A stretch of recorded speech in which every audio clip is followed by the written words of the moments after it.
Black Sails, Season 4, Episode 6. A lot of stuff just went down. Let's recap it. Let's go over it right away. Compared to last week's episode, I felt this one was a lot more happening. It wasn't just filler. It wasn't just stuff that just leading up to events. This was the events we were leading up to. A lot of things happened.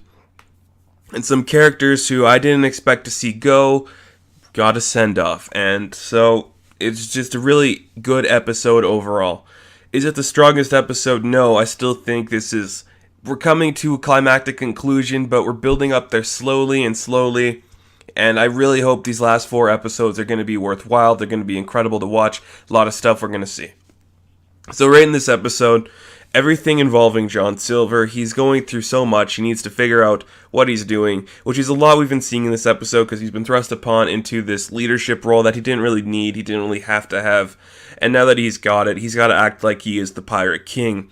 And with Flint still there, it's hard for Silver to do that because they got this, got a rivalry, they got a friendship. But something has to happen to one of these men in order to actually have a Pirate King step forward. If the two of them are there, there's always going to be those colliding heads. And I really like the scene with Silver and Billy and how they were talking about, Silver wants him to figure out his own path and stop trying to get him and Flint to their sides. But Silver is just so for Billy, and he wants Billy to be on his side, but he's not. And Billy gives him the lecture like, no, I made my choice, you made your choice, you chose Flint. And it's really interesting, this character that we never really met before, who releases Billy Bones to go away. So I think Billy will still be alive coming up. I don't think they'd have Billy die off screen, so we're going to see more of Billy on the island.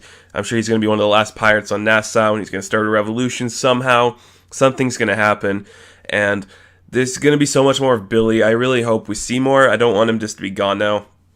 And then going off again, everything with Rackham, he really doesn't do much in this episode. He hasn't done much lately. He should not be a captain of a ship. He's just not that good. And I like Rackham. I think he's a good character. His character's unique. He's really different compared to the rest of the pirates. But I don't think he's got the gravitas to actually be in the forefront of being this captain and hero. And I guess that makes sense why he'd be there then. But no, everything with him and Max in this episode, their backstory, and the way that these characters know each other and connect, it was really well done. It was really interesting to see him when he's yelling to Max about how he stood up for her when everyone said we should kill her. I thought that was really good acting for him. And Max in this episode too, she did really good. And I think the scene of her and Anne, you just felt for the characters because Max, who has survived this long, she's been through so much. A lot of stuff has happened to her. She wants to see Anne happy and feel better, but Anne won't do it. She's broken, and Anne looked brutal. She looked hurt. Just same with Billy. Billy and Anne both look like they've been through so much shit in the past couple of days that I don't know if they're going to heal properly. And it was just so intense and so brutal to see. And then everything with Wood Rogers too. This guy, he's a perfect villain, but from his standpoint, again, he's the hero. And it's just really compelling to see that. I like to see that. And Wood Rogers, I think he's going to be a really formidable foe coming up. I think he's going to maybe turn against Spain. He's going to turn against the Spanish, something like that. There's so much more going to happen with this. We got to see the War of Spain come to Nassau now. I thought that was really good. These soldiers are brutal. They were terrifying. They are definitely more threatening than the British people ever were.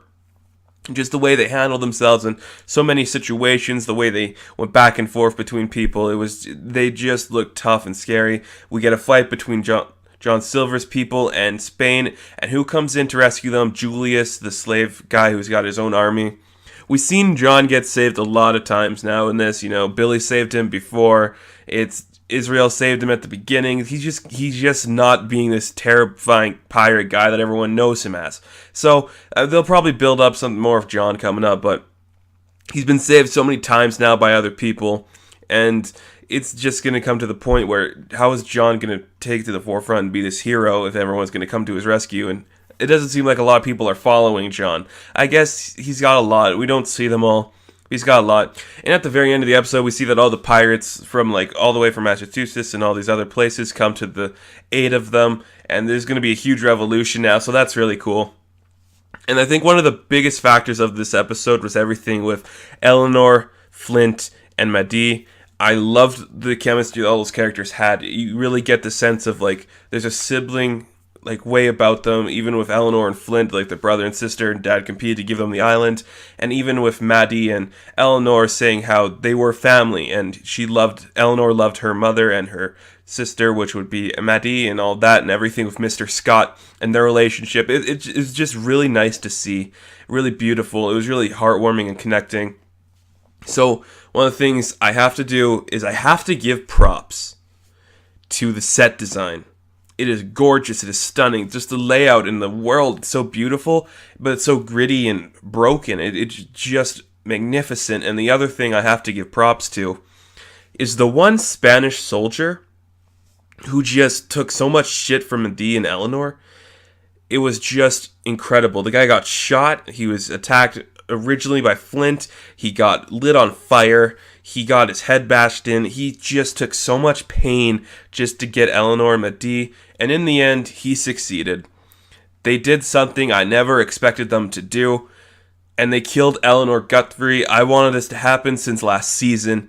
I can't believe Eleanor was killed this way, in such an impactful way, by not even a main character, just a Spanish soldier. It means so much more going forward for the story with Wood Rogers, with Flint, how they had to retreat back to Rackham's ship and back to the Walrus. It just means so much. So Eleanor died, so did her child. I can't believe we saw that. I written her off of still surviving and just going away because she was pregnant. And they even killed Medea, and now Silver is pissed too. Two main characters just died in this episode. Two impactful characters. But another thing, they were both women. When are we going to see some bigger deaths with men? We got to see Rackham go, Flint, these guys. Somebody else has got to go. And it was just really incredible to see. Really intense. Not something I was expecting in this episode, to see two main characters die off like this. These two sisters. It was just really impactful for everybody else going forward, with Wood Rogers, with John Silver, with Flint. So, yeah, this episode, it was good, not their best. I don't know why I keep saying that, but check it out. You'll like it. That's going to do it for this review. I'll see you in the next one. Good luck.